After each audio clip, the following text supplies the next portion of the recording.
Waking up at night to use the bathroom is often dismissed as normal. Many people say it's just part of getting older. But is it really that simple? For many older adults, these nighttime awakenings don't arrive all at once. They creep in gradually. One night here, another night there. At first, it feels manageable. You fall back asleep. You don't think much of it. But week after week, something begins to change. Mornings feel different. You wake up, but you don't feel fully restored. Not exhausted, just a little less steady, a little slower to get going. Over time, broken sleep becomes routine. What's often overlooked is that frequent nighttime urination does more than interrupt rest. Little by little, it quietly strains the body. It drains daytime energy. And it leaves the mind feeling slightly foggy in the morning. Sleep becomes lighter. Recovery feels slower. And resilience fades without making much noise. Most people assume the bladder simply weakens with age. But in many cases, the real influence begins much earlier in the day. It starts with drinking habits that seem harmless. Habits many people have followed for years, without ever realizing they may be keeping the body alert at night. The timing of your water matters. So does the type of drinks you choose. Even the way you sip can make a difference. These small details can keep the system working late into the night, exactly when it should be slowing down. Instead of deep rest, the body stays on standby. Instead of restoration, sleep becomes fragmented. What makes this concerning is how quietly it happens. There's often no pain, no clear warning, just mornings that feel heavier than they used to. This isn't about strict rules or extreme changes. It's about awareness, understanding what may be gently nudging your body in the wrong direction, night after night. In this video, we'll look at 5 common drinking patterns many older adults overlook. Not to alarm you, but to help protect your sleep and daily strength. Let's begin with the first one. It starts in the morning, and it quietly sets the tone for the entire day. Number 1. A morning pattern many people skip, and how it quietly unsettles the night. For many older adults, mornings begin without much thought about water. There's breakfast to prepare, things to do. Sometimes a cup of tea or coffee feels enough. Drinking plain water often comes later, or it's pushed aside until the day feels more settled. At first, this seems harmless. After all, you're still drinking fluids, just not right away. But over time, this pattern can quietly shift how the body handles water across the day. When the morning passes without proper hydration, the body doesn't simply wait. It adapts. Fluid intake gets pushed into the afternoon and evening instead. The body receives more water later, when it's already preparing to slow down. This creates a subtle imbalance. During the day, the system runs slightly undersupplied. At night, it has more to process than it should. Sleep becomes lighter. The bladder stays more active, and the body struggles to fully switch into rest mode. Many people don't connect these dots because the effects are delayed. Nothing feels wrong in the morning. Nothing feels dramatic in the evening. The disruption shows up hours later, often after midnight. One older gentleman shared that he rarely drank water before noon. He didn't feel thirsty, so he didn't see the need. By late afternoon, he would catch up, sipping steadily through the evening. He assumed his nighttime awakenings were simply age-related. But once he gently shifted some of that intake earlier in the day, something changed. Not overnight. Not perfectly. But gradually, his sleep became less fragmented. The urgency eased. And mornings felt slightly clearer. What's happening here isn't about the bladder alone. It's about rhythm.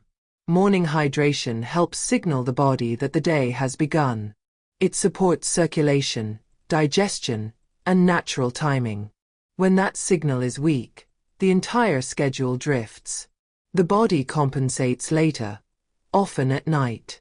This doesn't mean forcing water when you're uncomfortable. And it doesn't mean following strict rules. It's simply about noticing when the first meaningful drink of the day actually happens, and whether that timing is quietly shaping the night ahead. Many people are surprised how much influence the morning has on their sleep.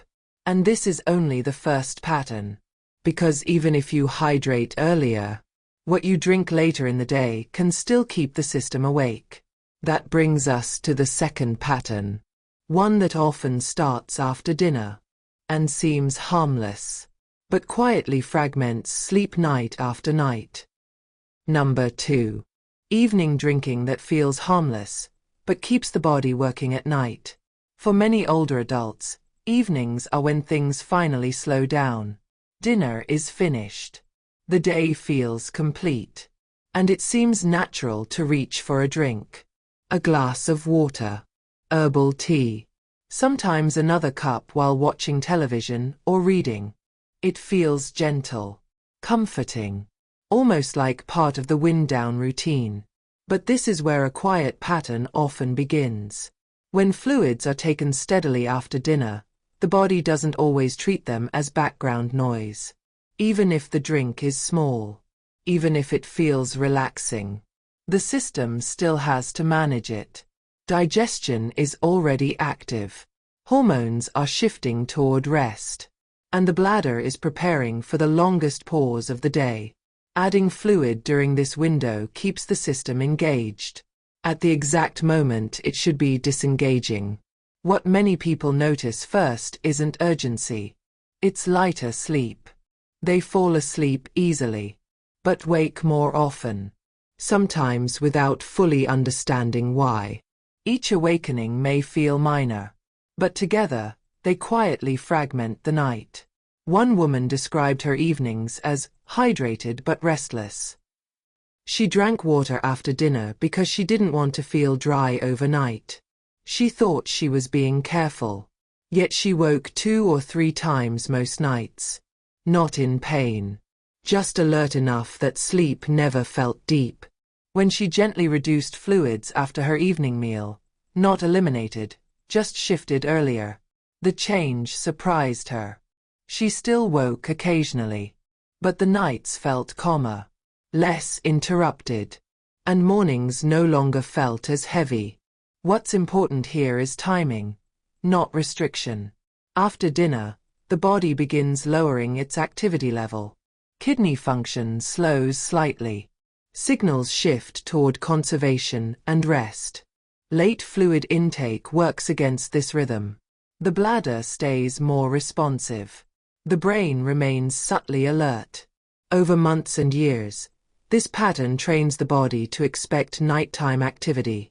That expectation alone can weaken sleep depth. If this sounds familiar, pause for a moment. You don't need to change everything at once. But simply noticing when you take your last meaningful drink can be revealing. If this video is helping you see your evenings more clearly, take a moment to like the video or subscribe. It helps others find calm, practical guidance like this.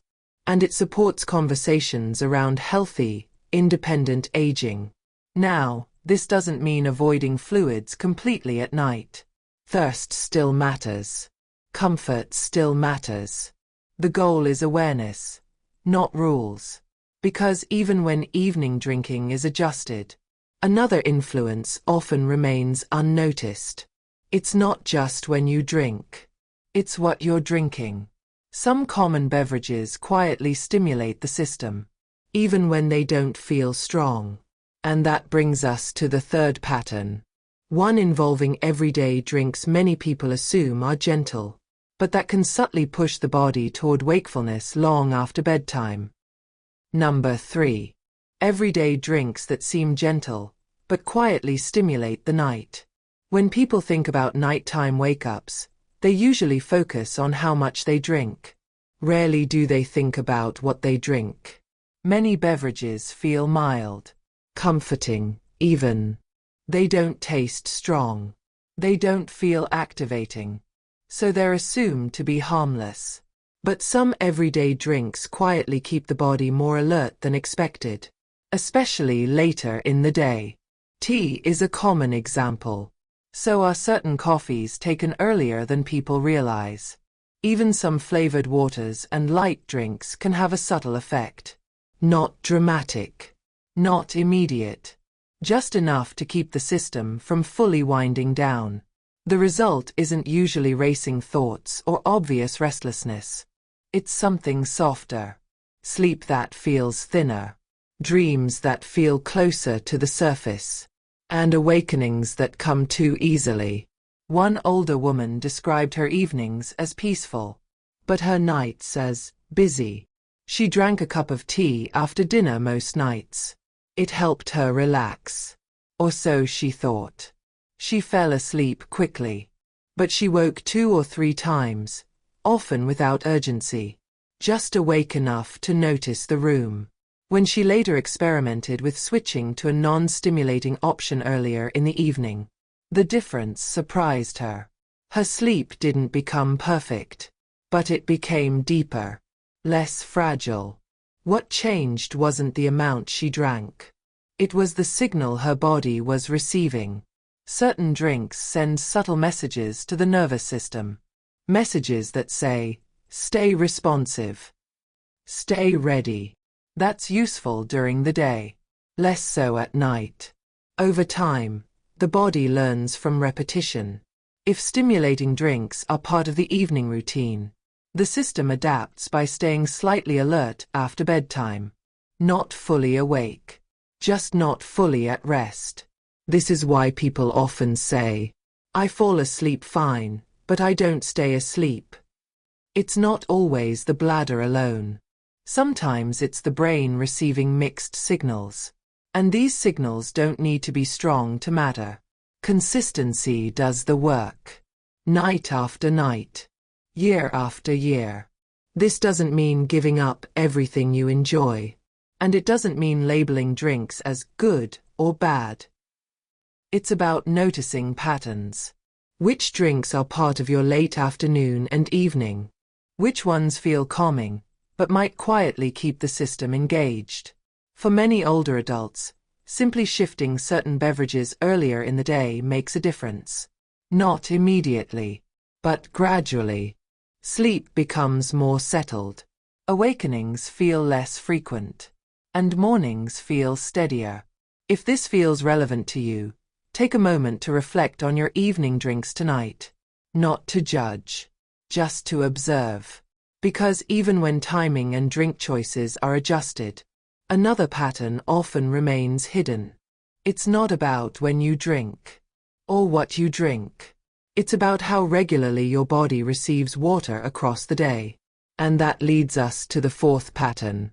One that keeps the system in a constant state of readiness, even when nothing urgent is happening. Number 4. Inconsistent drinking during the day, and why the body stays on alert at night. By this point, many people start to notice a theme. It's not just about mornings. And it's not only about evenings. It's about consistency. Many older adults don't drink water in a steady way throughout the day. Instead, intake comes in waves. A few sips here. Nothing for hours. Then a larger amount later on. This pattern often develops without intention. Busy mornings. Distracting afternoons. And then a quiet reminder in the evening to catch up. The body doesn't interpret this as flexible. It interprets it as unpredictable. When hydration arrives irregularly, the system stays slightly vigilant. It doesn't fully trust when the next supply will come. So it remains responsive. During the day, this might feel normal. You may not notice anything unusual. But at night, this state of readiness becomes a problem. The nervous system doesn't fully downshift. The bladder remains sensitive. Sleep becomes easier to interrupt. Instead of settling into long, restorative cycles, the body stays half prepared to respond. Many people describe this as light sleep. Even when they've been in bed for hours. One older man shared that he drank very little while working around the house. He simply forgot. Then, in the late afternoon, he would drink several glasses close together. He thought he was doing the right thing by hydrating. But his nights told a different story. He wasn't waking urgently. He was waking easily. Any small signal, a sound, a shift in position, was enough to bring him to the surface. When he began spreading his water intake more evenly across the day, the change was subtle but meaningful. He still woke sometimes, but his sleep felt deeper, less fragile. What changed wasn't the total amount. It was the rhythm. Consistency tells the body it's safe to relax, that it doesn't need to stay alert. Irregular patterns do the opposite. They quietly train the system to stay prepared. If you're noticing that your sleep feels light or easily disturbed, it may be worth reflecting on how evenly you drink during the day. Not to correct, not to control, just to notice. If this perspective is helping you better understand your own patterns, consider subscribing to the channel. Each week, we explore small, practical insights that support calm, independent aging, without pressure or extreme changes. Now, even when timing, drink choice, and consistency are gently adjusted, there's one more detail many people overlook. It's not about how much you drink, or when you drink. It's about how you drink. And that brings us to the fifth and final pattern. A small detail that can cause the bladder to respond faster than you might expect, especially at night. Number 5. How the way you drink can quietly trigger the bladder faster than expected. By now, many people realize something important. Nighttime awakenings are rarely about how much water you drink alone. Very often, they're shaped by how the body receives that water. This final pattern is one of the most overlooked, because it feels too small to matter. A few quick sips before bed. A large glass finished all at once. Cold water taken suddenly, especially in the evening. None of these feel harmful in the moment. They don't cause discomfort. They don't feel excessive. But to the bladder and nervous system, they can send a clear signal. When water arrives quickly, the body treats it as an immediate task. The bladder responds faster. The system stays alert. This response becomes more noticeable with age. As the body grows older, sensitivity increases. Signals are processed more quickly. Thresholds become lower. What once felt neutral can now feel activating, especially late in the day. Cold drinks can intensify this effect. They stimulate the system slightly. Not enough to feel energizing, but enough to keep the body from fully settling. The result isn't always urgency right away. It's responsiveness. The bladder reacts sooner. Sleep becomes easier to interrupt. Awakenings feel more sudden. Many people don't connect these dots because the trigger feels so minor. But repetition quietly trains the body. Night after night. Year after year. One older woman described her drinking style as efficient. She didn't sip. She drank quickly and moved on. It felt practical. It felt healthy. Yet her nights were increasingly disrupted. She would wake suddenly, alert, often before she felt a strong need. When she later experimented with slowing down, taking smaller sips, especially in the evening, the change surprised her. She didn't drink less. She didn't restrict herself. But her body reacted differently. The bladder felt calmer. Sleep felt less fragile. Awakenings became less abrupt. Another man noticed something similar with cold water. He enjoyed it. It felt refreshing, even at night. But after switching to room temperature water later in the day, his nights became steadier. Not perfect, but quieter. What changed wasn't control. It was gentleness. The body responds differently when water arrives gradually. The nervous system stays quieter. The bladder fills without urgency. This matters more later in life, when the system is already more reactive. This final pattern often becomes the tipping point. Even when timing improves. Even when drink choices are adjusted. Even when intake is more consistent. The way water is consumed can still keep the system alert. Not dramatically, but often enough to matter. If you find that you wake suddenly at night, or that your bladder seems to react faster than it once did, this small detail may be worth noticing. Not correcting. Not forcing. Just observing. Nighttime urination is rarely caused by a single factor. It's usually the result of several quiet patterns working together. Each one seems harmless on its own, but together, they keep the body attentive when it should be resting. What's important to remember is this. These patterns often develop slowly. They don't announce themselves. They don't cause immediate discomfort. They simply become normal. The encouraging part is that awareness alone can begin to shift them. When the body feels supported during the day, it doesn't need to stay watchful at night. Sleep deepens. Recovery improves. Mornings feel steadier. Healthy aging isn't about strict rules or perfect routines. It's about adjusting gently as the body changes. Listening more closely now, rather than pushing through old habits, can protect both sleep and daily strength. Small changes, made calmly, often have the greatest impact over time. If this video helped you recognize patterns you hadn't noticed before, consider liking the video or subscribing to the channel. Here we share calm, practical insights to support independence, dignity, and peace of mind as we age. And if you feel this perspective could help someone you care about, sharing it may quietly support their rest as well. Thank you for spending this time with us.